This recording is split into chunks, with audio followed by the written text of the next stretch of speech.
በግፍ በእንደዚህ አይነት መንገድ ሰዎች ይሞቱ ነበረ።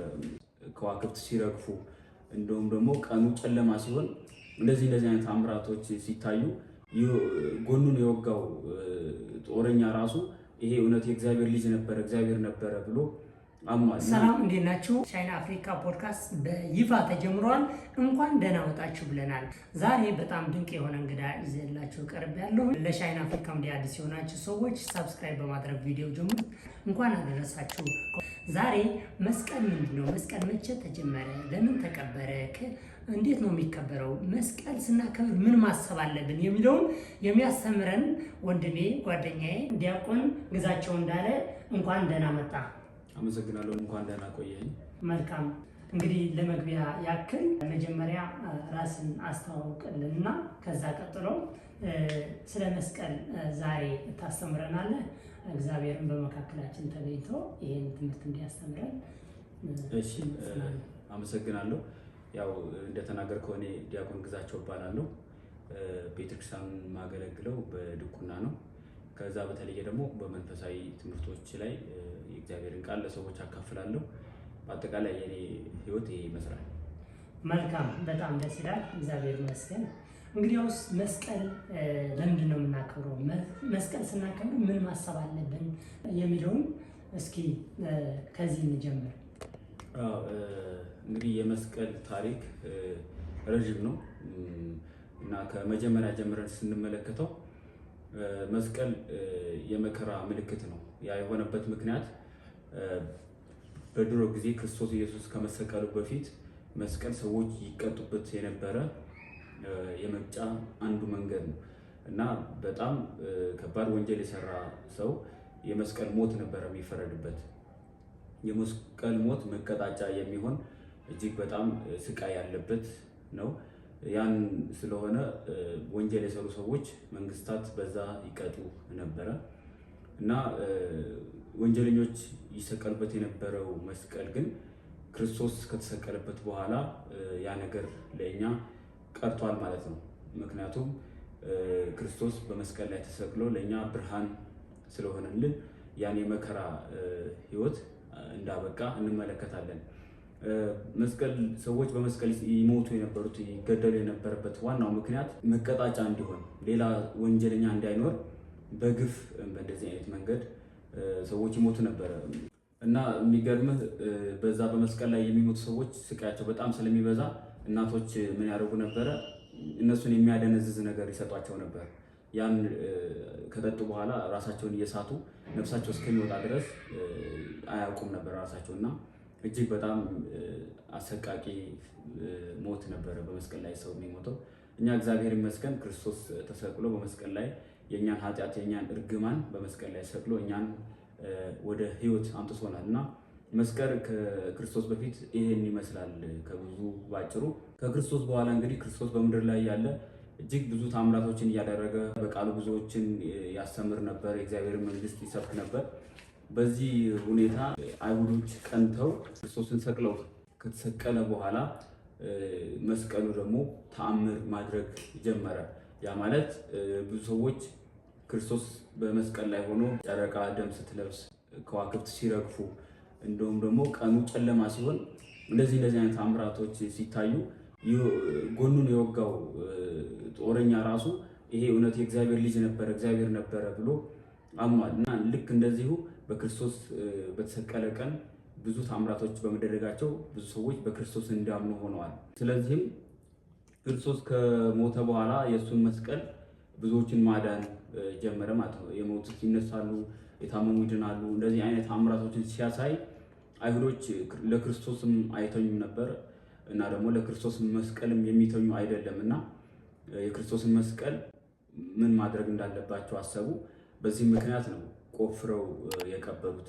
ከሌሎች ከግራና ከቀኝ ከተሰቀሉ ወንበዴዎች መስቀል ጋር የክርስቶስን በስር በማድረግ ያን መስቀል ቀብረውታል ማለት ነው እና መቅበር ብቻ ሳይሆን ወደፊትም በታሪክ እንዳይኖር እንዳይገኝ በማድረግ እጅግ ብዙ ክምር እንዲከመርበት አድርገዋል። ቆሻሻ እንዲደፋበት ሆኖ ለ300 ዓመታት መስቀሉ ተቀብሮ እንደኖረ የቤተክርስቲያን ታሪክ ያስረዳል። እንግዲህ ከዚህ ሁሉ በኋላ መስቀል እንዴት ተገኘ ነገር ስናይ ዓለምን ይገዛ የነበረ የሮም መንግስት ነው በዛ ጊዜ እና ቆስጠንጢኖስ የተባለ ንጉስ በነገሰ ጊዜ እናቱ እሌኒ ትባላለች። እቺ ናት እንግዲህ መስቀልን ፍለጋ የወጣችው ማለት ነው። ይህ እንዴት ሆነ ብለን ስንጠይቅ እሷ ልጇ ክርስቲያን ሆኖ እንዲጸና በክርስትና እንዲኖር ትፈልግ ነበር። ይህም የጸለች ስዕለት እንደተሳለች እና ልጇም ደግሞ በክርስትና እምነት እንደጸና ስዕለቷ እግዚአብሔር እንደሰማት እናነባለን። በመቀጠልም ደግሞ ይሄ ቆስጠንጢኖስ እያደገ በነበረበት ጊዜ ብዙ የሮም ነገስታት ክርስቲያኖችን ያጠፉ ነበረ። ቤተክርስቲያናትን እየዘጉ የጣዖት ቤቶችን እየከፈቱ ክርስቲያኖች ላይ እጅግ ብዙ መከራ ያደርሱ ነበርና ይህን በሚያይበት ሰዓት ልቡ ያዝን ነበረ። ሰዎች እንዴት በሰው ላይ እንደዚህ ግፍ ያደርጋሉ በማለት ይጸጸትና ይህን ነገር ማስተካከል ይመኝ ነበርና እግዚአብሔር ይሄ መልካም ምኞቱን ባርኮለት የመስቀል ምልክት የሆነ ነገር በሰማያት ላይ እንዳሳየውና ያንን ምን እንደሆነ ለሚያውቁ ሰዎች ወይ ደግሞ መንፈስ ቅዱስ ለሚገልጥላቸው ሰዎች በጠየቀ ጊዜ በዚህ ጠላቶችን ድል እንደምትነሳ እግዚአብሔር ምልክት ሰጥቷል ብለው ነገሩት። ይሄንንም የመስቀል ምልክት በጦር መሳሪያቸው ላይ እንዲሁም በልብሳቸው ላይ በአጠቃላይ በጦርነት በሚዘምቱ ሰዓት በሚለብሱት ልብስ ላይ ምልክቱን በማድረግ ይሄን ውጊያ ይሄን ጦርነት ጀመረ። በዛ ጊዜ ያን አጋንንት ያደረባቸውን ነገስታትን በመስቀሉ ፊት መቆም ስለማይችሉ ያን ሁሉ በመደምሰስ የሮምን መንግስት ከያዘ በኋላ ያን መስቀል እናቱ እንደምትፈልግ ስትነግረው የሚያስፈልጋትን ነገር ሁሉ አድርጎላት መስቀሉን ለመፈለግ ተነሳሱ ማለት ነው። እናቱም ልጇ በክርስትና ስለጸና ስለቷ እግዚአብሔር ስለሰማት፣ በመቀጠልም ደግሞ እሱም እግዚአብሔር በዚህ መስቀል ተአምር ስላደረገለት ይሄን መስቀል መፈለግ ጀመሩ ማለት ነው። ስለዚህ እሌኒ የአይሁድ እምነት ተከታይ ናት። እንደገና ደግሞ ክርስትናንም የተቀበለች ክርስቲያን ነበረች። በዚህ ምክንያት ከሮም ወደ ኢየሩሳሌም ሄዳ መስቀሉ ያለበትን ቦታ መፈለግ ጀምራለች ማለት ነው። እንግዲህ ስትመረምር የመስቀሉን ነገር የገጠማት ምንድን ነው? በሶስት ተራሮች በአንዱ ሊሆን እንደሚችል ነው የነገሯት። ከነዚህ ሶስት ተራሮች አንዱ ግን የትኛው እንደሆነ ማወቅ ስላልቻለች በጸሎት እግዚአብሔርን ትለምነው ነበርና እግዚአብሔር ደግሞ መልስ ሰጣት። እግዚአብሔር በጸሎት በእምነት ለምንጠይቀው ጥያቄ እግዚአብሔር መልስ ይሰጠናልና መልስ ሰጣት። ያ ምንድነው? የሚያውቁ አባቶችን በማማከር የጸሎተ ዕጣን ወይ ደግሞ ዕጣን መሰዊያ እንዲደረግ ያ የተጸለየበት ዕጣን ደግሞ በደመራ ሆኖ እንዲቃጠል ያ ጭስ ያለበት ቦታ ሊያሳያት እንደሚችል እግዚአብሔር አመለከታት። ያንን ነገር አደረገች። እንግዲህ ደመራ ብለን በመስከረም 16 የምናከብረው እኛ ኦርቶዶክሳውያን በዚህ የተነሳ ነው ማለት ነው። ደመራ ማለት ደመረ፣ አንድ ሆነ፣ ተዋሃደ ነው እና ብዙ እንደዚህ የተከመሩ እንጨቶች ባሉበት ያን ዕጣን በማድረግ ጭሱ መስቀሉ ያለበት ቦታ አሳይቷታል መስከረም 16። በዛ የተነሳ እኛ ደመራን እናከብራለን ማለት ነው። መስከረም 17 ደግሞ ማስቆፈር ጀምራለች ማለት ነው እና ማስቆፈር ጀምራ ያገኘችው መጋቢት 10 ላይ ነው። እንግዲህ ለዛን ሁሉ ጊዜ በብዙ ትጋት አስፈልጋ አግኝተዋለች እና ከነዚህ ከሶስቱ መስቀል የክርስቶስ መስቀል መሆኑ እንኳን የታወቀው የክርስቶስ መስቀል ከታች የነበረው ኃይል እንደነበረውና በሚገኝበት ጊዜ ትልቅ ብርሃን የእግዚአብሔር ምልክት እንደታየ በዚህም የክርስቶስ መስቀል መሆኑን አውቀው እንግዲህ መስቀልን ከዛ ጊዜ ጀምሮ እናከብራለን ማለት ነው። ቤተክርስቲያን ከምታከብራቸው ከጌታችን ከኢየሱስ ክርስቶስ 9 አበይት በዓላት ከሚባሉት አንዱ ነው። በአጠቃላይ ስለ መስቀል ታሪክ ይሄ ይመስላል። ለኛ ምን ያስተምረናል የሚለውን ነገር መመልከት አለብን። ክርስቶስ በመስቀል ላይ ምንድነው ያደረገልን የሚለውን ነገር ነው ወሳኝ። አሁን እንደ ቤተክርስቲያን በዓሉን ማክበር መስቀልን ማስታወስ ማለት ያው የጌታችንን ስቅለት ማሰብ ማለት በደንብ ግን ወደ ልባችን ሊገባ የሚገባው ነገር አለ። ይሄ ከልብስ ከተለያዩ ከሰሪሞኒዎች ውጪ የሆነ ስለ መስቀል በደንብ ጥርት ያለ አመለካከትና አስተሳሰብ ሊኖረን ይገባል። መጽሐፍ ቅዱስ አንደኛ ቆሮንቶስ ምዕራፍ 1 ቁጥር 22 ላይ መቼም አይሁድ ምልክትን ይለምናሉ፣ የግሪክ ሰዎች ጥበብን ይሻሉ፣ እኛ ግን የተሰቀለውን ክርስቶስን እንሰብካለን ይላል። አይሁዶች ምልክትን ነው የሚለምኑት። ክርስቶስ እስኪ ምልክት አሳየን ይሉት ነበረ። አባቶቻችን ነቢያት እንደሚያደርጉት ለእኛ ምልክትን አሳየን፣ መና ከሰማያት አውርደህ ከአለት ውሃን አፍልቀህ ፀሐይን አቁመህ ሰማይን ዘግተህ እንደ አባቶቻችን እንደ ነቢያት ትንቢት ምልክትን አሳየን ብለው ክርስቶስን ይጠይቁት ነበር። ክርስቶስ ግን መልሶላቸዋል። ከነቢዩ ከዮናስ ምልክት በቀር ለዚህ ትውልድ ሌላ ምልክት አይሰጠውም ብለዋል። ነቢዩ ዮናስ በአሳ አንበሪ ውስጥ 3 ቀን 3 ሌሊት በአሳ አንበሪ ሆድ ውስጥ በባህር ጥልቀት ውስጥ እንደነበረ እንዲሁም የሰው ልጅ ወይም ደግሞ ክርስቶስ ሞቶ 3 ቀን 3 ሌሊት በመቃብር ውስጥ እንደሚቆይ ይሄን ነግሯቸው ነበር። ግን ያው እነሱ ምልክት ቢፈልጉ ከአንዱ ምልክት ወደ አንዱ ምልክት መሄድ ነው እንጂ ክርስቶስን ማመን ስለማይፈልጉ ብቻ ምልክቱን ይጠይቁ ነበር። የግሪክ ሰዎች ደግሞ ጥበበኞች ናቸው። ጥበብን ነው የሚፈልጉት እንጂ የመስቀልን ታሪክ መስማት አይፈልጉም። እንደውም በዚሁ በአንደኛ ቆሮንቶስ 1:18 ላይ የመስቀሉ ቃል ለሚጠፉት ሞኝነት፣ ለእኛ ለምንድን ግን የእግዚአብሔር ኃይል ነው። ለእኛ ለምንድን የእግዚአብሔር ኃይል ነው። የክርስቶስ መስቀል ታሪክ ወይም ደግሞ ስለ ክርስቶስ መስቀል የምንሰማ ለእኛ ለምንድን ሰዎች የእግዚአብሔር ኃይል ሲሆን፣ ለግሪክ ሰዎች ጥበብን ለሚፈልጉ ግን ሞኝነት ነው። ምክንያቱም በመስቀል ላይ የሞተን ክርስቶስን ታሪክ ለነሱ እንደ ሞኝነት ስለሚቆጥሩት፣ አይሁድም እግዚአብሔር ትልቅ ቦታ በልባቸው ለእግዚአብሔር ስላላቸው እንዴት እግዚአብሔር በዚህ በውርደት በሆነ መንገድ በፍጡራን እጅ ሊሰቀል ሊሞት ይችላል ብለው ይሄ ትክክለኛ ምልክት እንዳልሆነ በማሰብ ወይም ደግሞ በመጽሐፋቸው ያለውን ትንቢት በትክክል ባለመረዳት ይህን የመስቀልን ታሪክ ይገፉታል ማለት ነው። ስለዚህ እንደ አይሁድ መስቀልን የሚገፉ ሰዎች ዛሬም አሉ። መስቀል የኦርቶዶክስ ቤተክርስቲያን ምልክት ነው። መስቀል ኃይላችን፣ ቤዛችን፣ መስቀል የነፍሳችን መዳኛ ነው እያልን እንጸልያለን በውዳሴ ማርያም በዘወትር ጸሎታችን ላይ እና የኛ ምልክት የኛ የመዳኛ ወደ ሰማይ መውጫ መሰላል ምልክት ሲሆን፣ ለሚጠፉት ደግሞ ይሄ ነገር እግዚአብሔር ከሰማይ ሰማያት ወረደ፣ ከድንግል ማርያም ተወለደ፣ ሞተ፣ ተቀበረ የሚለው ታሪክ ሞኝነት የሚሆንባቸው ሰዎች፣ መሰናክል የሚሆንባቸው ሰዎች ደግሞ እንዳሉ የእግዚአብሔር ቃል ይነግረናል። ግን ይህ ቢሆንም እኛ የምንሰብከው የተሰቀለው ክርስቶስን ነው። ሌላ በማቴዎስ 10:38 ላይ ያለ ቃል አለ። እንግዲህ ስለ መስቀል ታሪክ አሁን መስማት ለኛ ብዙ አዲስ ነገር አይደለም። ኢየሱስ ክርስቶስ ግን የተሰቀለበት አንድ ዓላማ የሰው ልጆች ከዘላለም ሞት ለማዳን ወደ ዘላለም ሕይወት በጸጋው እንዲሁ ሊያድነን ነው። ይህ እንዳለ ሆኖ ከኛ የሚጠበቅ ነገር አለ። እኛ ምን ማድረግ አለብን የሚለውን ነገር ክርስቶስ በደንብ አድርጎ ነግሮናል።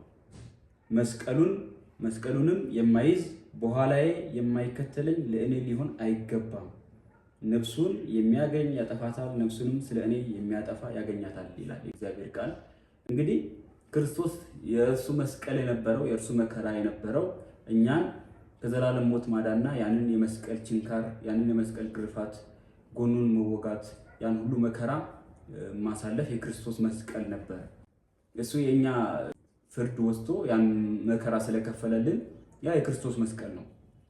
ስለዚህ አሁን እዚህ ጋር እየነገረን ያለው ግን ለእኛም ደግሞ መስቀል እንዳለብን፣ መስቀሉንም የማይዝ ማለት እንግዲህ እያንዳንዳችን በህይወታችን መስቀል አለብን ማለት ነው። ክርስትና ህይወት መስቀል ያለበት መንገድ ነው።